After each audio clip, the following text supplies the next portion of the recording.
Yo, what is really good, my dudes? Welcome to another RuneScape news coverage video. For this video, we're going to go over a statement by mod Erator regarding the in-game calendar and the bugs, etc. associated with it. So without any further ado, let's jump right into the video. Let's go! Cats is the illest. What you talking about, Willis?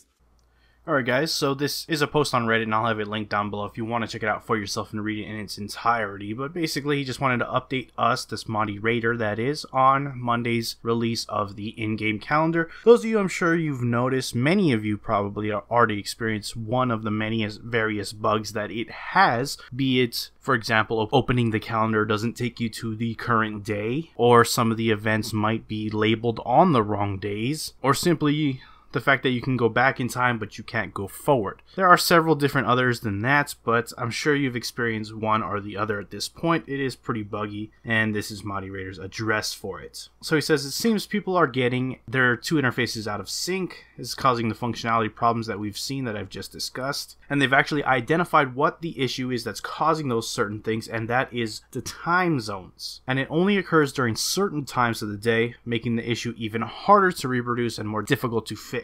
They've recently discovered that there's underlying engine side problems that's causing the date conversion to be calculated incorrectly in certain time zones during specific times of the day. And that is why it's like something that wouldn't have shown up in the development or during QA, as they're only working on their time zones. I guess they don't test for multiple different time zones, which is kind of something I would think you would test for, being that it is a calendar and it's keeping track of events at certain times. But I guess it's just something that got overlooked, or whatever the case may be. It wasn't something that they accounted for. Now, there is a workaround that they will be implementing in the meantime, but there's no guarantee that it's going to be ready and tested before next week Monday. So just keep that in mind. And they do say that resolving this one error should in turn fix most of those other errors that many of us have been experiencing right now with the in-game calendar when trying to navigate through that system. He also wants to mention that there has been reports that the day planner does not close when the main interface closes. However, he wants to assure you guys that this is actually an intended feature. The idea behind it is that you'd see the day planner while you're doing your general gameplay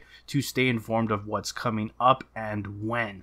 So that is actually not a bug, that when you close the calendar, the day planner still stays up. So that's pretty much it. He just wants to say that he hopes this clears everything up about what's been happening behind the scenes in terms of the in-game calendar and the bugs associated with it, and does understand that they've been quite quiet on the matter. So at least they've said something about it now. And as I said earlier, doesn't look like we will guarantee get it out by next Monday, but they are working on it, and maybe a week after that we'll see a fix to this finally. In the meantime, it's not a major game update, it's not really game changing or anything, so the fact that it doesn't necessarily fully work is not gonna really ruin much people's experience right now. You don't really have to interact with it, to be quite honest. I understand it should have been, fully functional on launch. It's just one of those things. What can you do at this point? Just gotta wait and to see until they get that fixed out. And I will cover it on the channel when we get more information on it, or when we do see that fix live. So that's pretty much it, guys. News might be a little scarce this week as we're coming into the wake of the Temple of Amanishi, which I'm really hyped for. Can't wait for that to come out next week Monday. But if that is the case, that means the videos on the channel might be not as abundant. That's just the nature of doing the news coverage. If there's not really anything to cover, I'm not gonna force anything out there for the sake of a video. But hang tight. Obviously, I'm gonna still be checking Reddit, Twitter on the regular, like I always do, and if something does pop up, you're definitely gonna hear it on here on the channel, so don't worry about that.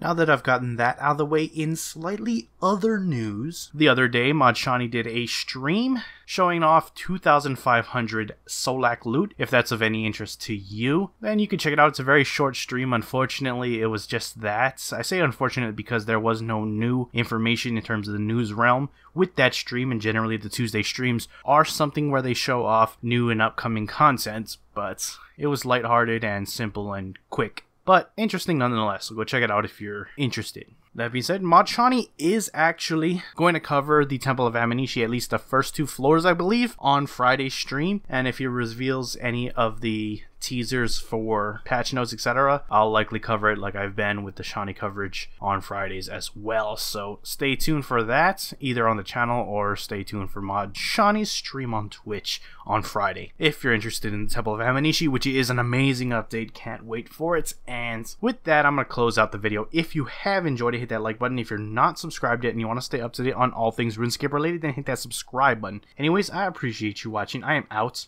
Peace.